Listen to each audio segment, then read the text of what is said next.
waa ciyaarta dhaaftay ee caawa garoonka Stadio de Luz ee kooxda Benfica ay leedahay ee magaalada Lisbon ay fooda isku darayaan Bayern Munich iyo waliba PSG. waa kulan ka mid ah kulamada ugu xiisaha iyo xalada badan ee ka mid ah koobka kooxaha horyaalada Yurub ee Champions League lagu magacaabo. waa madal ay ku ballasan yihiin maqaawiirta murqaweynta iyo madaxyaweynta ciyaaraha Yurub. waa ciyaar ay PSG ku doonayso inay ku qaado koobkii ugu horeeyay ee Champions League oo ay ku bixisay malaayiin dollar.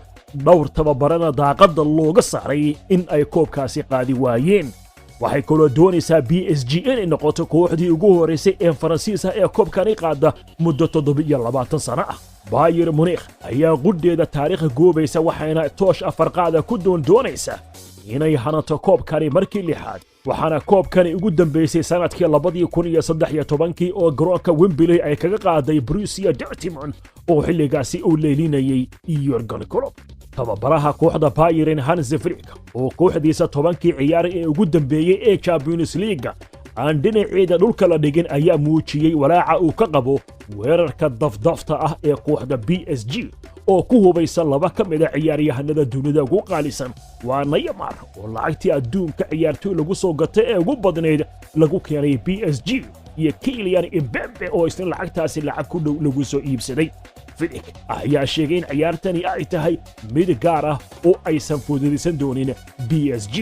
dhigiisa PSG oo isku wadanka ka soo jeedaan Thomas Tuchel ayaa farta ku fiiqay in kulankani uu yahay mid aad u adag balse ay kalsooni badan qabaan.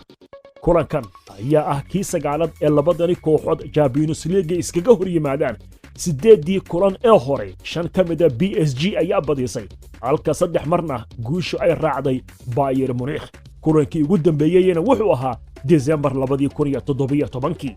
gaarista PSG ay gaartay ciyaarta kaba dambaysta ee finalka waxay ka macno tahay inay noqotay kooxdii 41aad ee finalka tiigsata.